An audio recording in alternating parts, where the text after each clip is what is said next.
Assalamualaikum warahmatullahi wabarakatuh.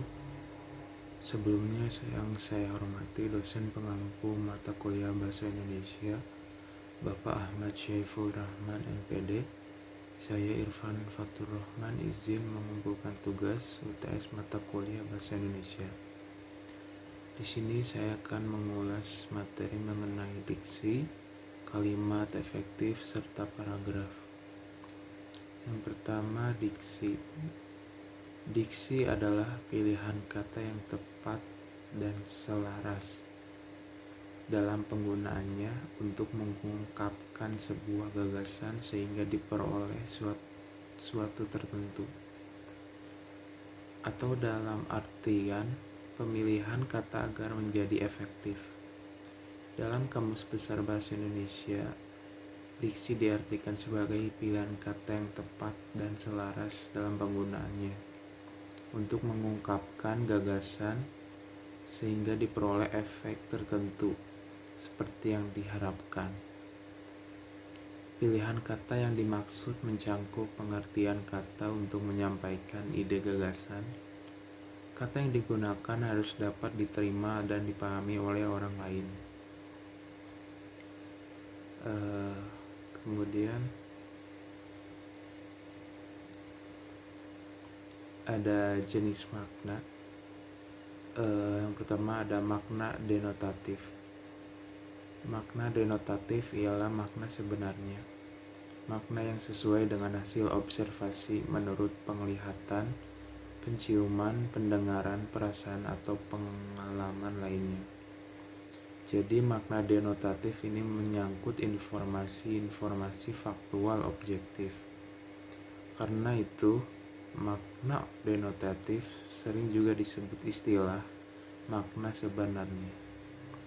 Contohnya, sushi seperti kupu-kupu malang. Makna konotatif. Makna konotatif mempunyai nilai rasa baik, positif maupun negatif. Konotasi juga biasa disebut dengan istilah makna kias atau bukan makna sebenarnya yang dikonstruksikan dengan makna lain. Kata dapat berbeda dari satu masyarakat ke masyarakat lain, sesuai dengan pandangan hidup dan norma yang berlaku dalam masyarakat tersebut. Makna konotasi juga dapat berubah dari waktu ke waktu. Contohnya, makna umum khusus. Kata ikan memiliki acuan makna yang lebih luas daripada kata mujair atau nila. Ikan tidak hanya mujair dan melati, ikan tidak hanya mujair, tetapi terdiri atas beberapa macam seperti bawal, bandeng, kerapu, gurame, dan sebagainya. Sebaliknya, kata mujair dan nila pasti tergolong jenis ikan. Berarti makna umum atau hipernim atau superordinat ialah ikan, sedangkan makna khusus atau hiponim ialah mujair dan nila. Kemudian abstrak dan konkret. Poin selanjutnya ada abstrak dan konkret. Abstrak itu tidak berwujud atau tidak berbentuk, contohnya ide. Konkret bermakna berwujud, dapat dilihat, diraba, dan seterusnya, contohnya meja atau kursi. Kemudian poin selanjutnya ada leksikal dan gramatikal. Leksikal adalah kata yang maknanya terdapat pada unsur setiap kata dan atau makna katanya terdapat dalam kamus. Mengacu pada suatu benda atau sifat yang sifatnya tetap. Leksikal juga sering disebut makna sesuai kamus atau makna sebenarnya. Contohnya, dia memiliki ibu yang baik. Kemudian yang kedua, gramatikal adalah bidang linguistik yang membahas tata bahasa Indonesia. Imbuhan, preposisi, konteks, atau konteks berkenaan dengan tempat dan waktu dan lingkungan, penggunaan bahasa, penggunaan dan bahasa pemakainya. Contoh dari gramatikal itu Rudi memberi amplop kepada jaksa. Dita kepanasan di meja hijau. Kemudian selanjutnya preposisi jika kita hanya mengatakan ke, maka, ke tidak ada artinya. Maksudnya ke itu tidak ada artinya. Atau jika kita mengatakan Bandung hanya dikenal sebagai satu kota. Nah, jika kita menggabungkan preposisi dengan kata Bandung, maka kita menimbulkan arti yang berbeda. Sebagai contoh, dia pergi ke Bandung, dia datang dari Bandung. Kemudian selanjutnya ada imbuhan. Dia membeli minuman, bisa memberi makna gramatika. Sebagai contoh minum, kita beri imbuhan an. Dia membeli minuman. Minum sesuatu yang bisa melepaskan rasa haus kita. Ketika diberi imbuhan an, maka menjadi minuman. Kemudian selanjutnya konteks gaya bahasa pemakai. Maaf, Bapak seperti kebingungan. Bapak mau pergi kemana? Bapak dalam kalimat tersebut bukan sebagai orang tua. Bapak dalam kalimat tersebut bukan sebagai orang tua, namun sebagai sapaan sopan kita terhadap seorang laki-laki yang lebih tua daripada kita. Kemudian subbab selanjutnya itu kalimat efektif. Kalimat efektif adalah kalimat yang dapat mengungkapkan maksud penutur atau penulis secara tepat sehingga maksud itu dapat dipahami oleh pendengar atau pembaca secara tepat pula. Efektif dalam hal ini adalah ukuran kalimat yang mampu menjembatani timbulnya pikiran yang sama antar penulis atau penutur dan pembaca atau pendengar. Menurut Abdul Razak, kalimat efektif ialah kalimat yang mudah untuk diterima oleh pembaca pada apa yang penulis sampaikan. Kalimat efektif harus memenuhi paling tidak 6 syarat, yaitu yang pertama kesatuan, yang kedua kebaduan, yang ketiga keparalelan, pararelan, yang keempat ketepatan, yang kelima kehematan, yang keenam kelogisan. Yang pertama kesatuan adalah terdapatnya satu ide pokok dalam sebuah kalimat. Dengan satu ide, kalimat boleh panjang atau pendek, menggabungkan lebih dari satu unsur pilihan.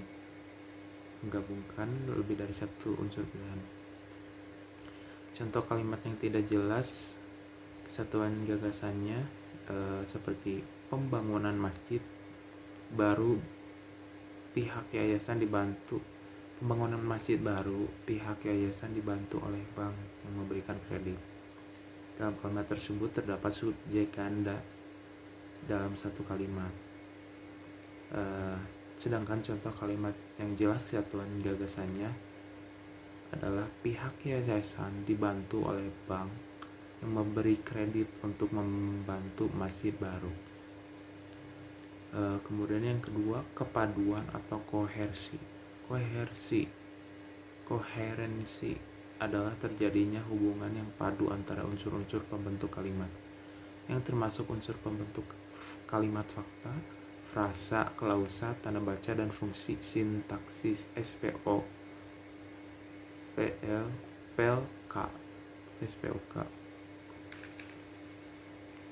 Contoh kalimat yang unsurnya tidak koheren, contohnya seperti kepada setiap siswa harus mempunyai kartu peserta.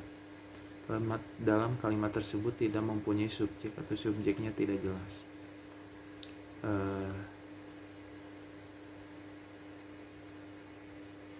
Contoh kalimat yang unsur-unsurnya koheren, setiap siswa harus mempunyai kartu peserta.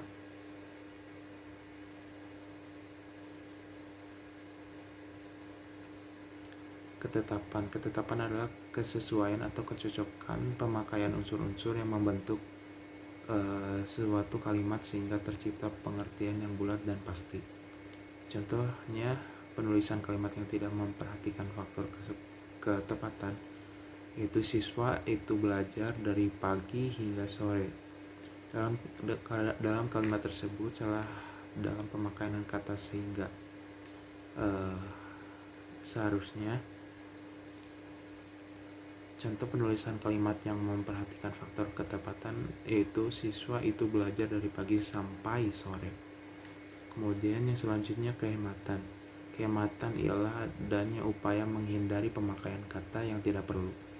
Hemat di sini bukan berarti tidak memakai kata-kata mubazir, tidak mengulang subjek, tidak menjamakan kata yang memang sudah berbentuk jamak. Dengan hemat kata, kalimat akan menjadi padat berisi. Contoh kalimat yang tidak hemat kata yaitu saya teramat sangat bahagia. Seharusnya contoh kalimat itu salah karena harusnya saya sangat bahagia. Itu saja sudah cukup. Kemudian yang selanjutnya kelogisan. Kelogisan ialah terdapatnya arti kalimat yang logis atau masuk akal.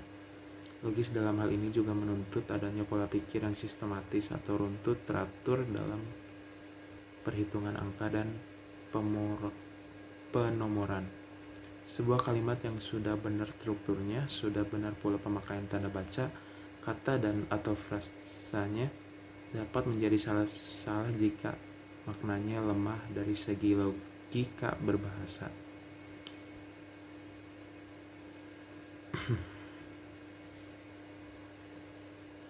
Contohnya, kambing sangat senang bermain hujan, padahal kambing tergolong binatang anti air. Karena lama tinggal di asrama putra, anaknya semua laki-laki.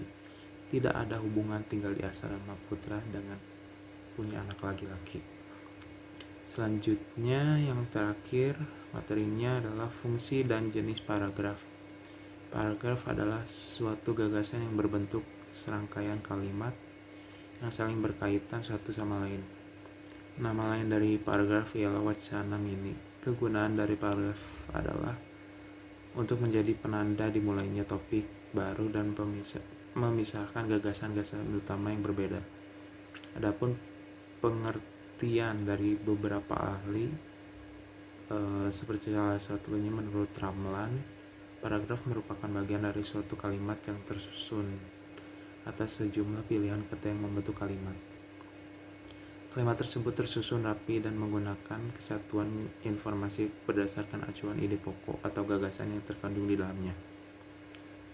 Fungsi paragraf diantaranya fungsi yang pertama, mengekspresikan gagasan tertulis dengan menambahkan bentuk suatu pikiran serta perasaan kepada serangkaian kalimat yang tersusun secara logis dalam suatu kesatuan. Yang kedua, menandai peralihan atau pergantian gagasan baru bagi karangan yang terdiri dari beberapa paragraf. Ganti paragraf berganti pikiran. Ganti paragraf berarti berganti pemikiran. Yang ketiga, memudahkan berorganisasian gagasan bagi penulis dan memudahkan pemahaman bagi pembacanya.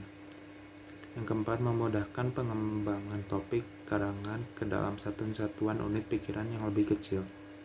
Yang kelima, memudahkan pengendalian variabel terutama karangan yang terdiri atas beberapa variabel.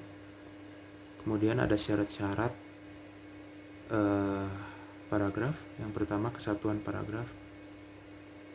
Hanya ada satu ide pokok dalam sebuah paragraf, oleh karena itu kalimat-kalimat yang membentuk paragraf harus disusun secara sistematis sehingga kalimat-kalimat tersebut mendukung gagasan utama.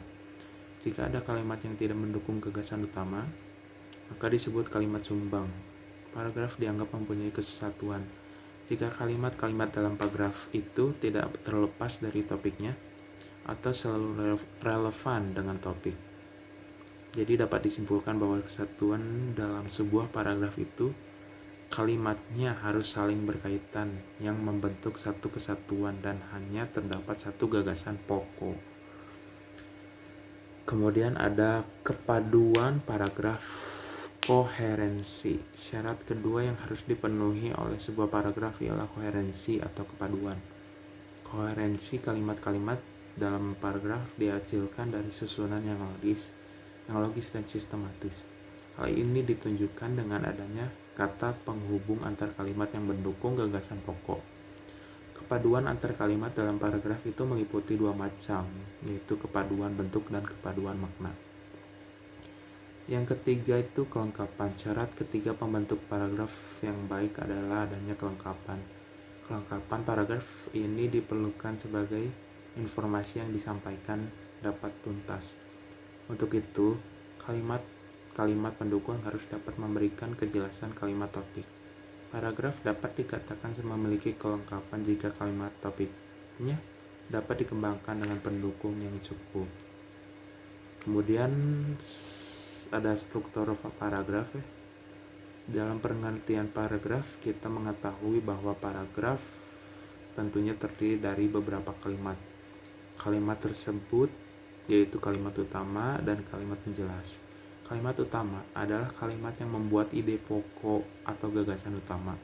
Sedangkan kalimat penjelas adalah kalimat yang membuat penjelasan kalimat utama. Struktur suatu paragraf biasanya berkaitan dengan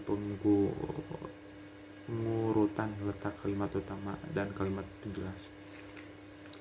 Atas dasar kategori kalimat dalam paragraf tersebut, struktur paragraf dapat dikategorikan menjadi tiga. Yang pertama, paragraf deduktif, yaitu paragraf yang kalimat utamanya terdapat pada awal paragraf dan diikuti dengan kalimat penjelas.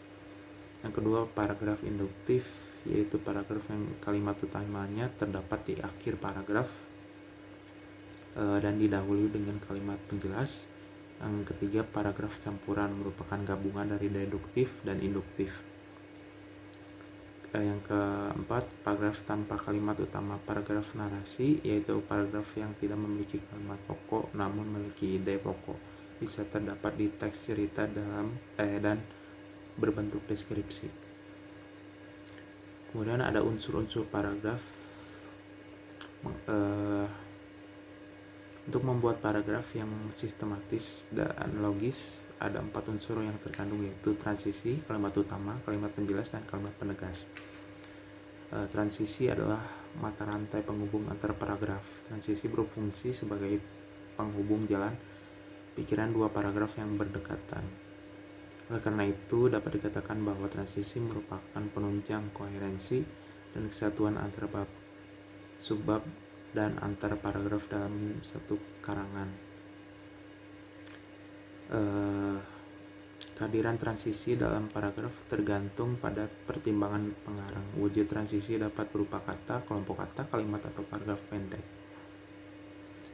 Kemudian yang kedua, kalimat utama. Kalimat utama atau kalimat topik adalah kalimat yang mengandung pokok pikiran paragraf. Pokok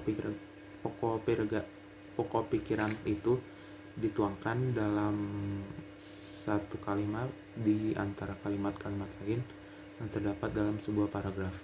Kalimat yang mengandung pokok pikiran itu boleh bervariasi, tetapi pokok pikirannya tetap sama. Kemudian selanjutnya kalimat penjelas. Pembicaraan mengenai kalimat penjelas tidak dapat dipisahkan dengan kalimat utama. Dinamakan kalimat penjelas karena ada kalimat utama. Kalimat utama berisi pokok pikiran, sebaliknya kalimat penjelas berisi pikiran penjelas yang diwujudkan dalam kalimat-kalimat yang isinya menjelaskan, merinci, membandingkan, atau memberi contoh secara khusus. Selanjutnya kalimat penegas.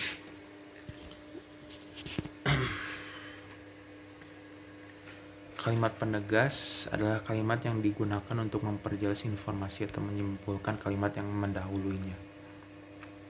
Namun terkadang penegas ditulis bukan untuk memperjelas informasi, melainkan hanya untuk variasi paragraf.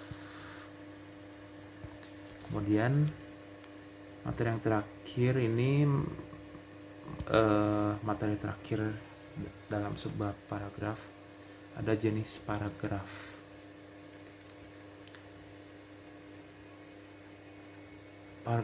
Yang pertama ada paragraf eksposisi, yaitu paragraf yang bertujuan dalam penginformasian suatu agar memperluas pengetahuan pembaca. Paragraf eksposisi bersifat ilmiah atau non-fiksi. Sumber penulisan paragraf ini bisa diperoleh melalui pengamatan, penelitian maupun pengalaman.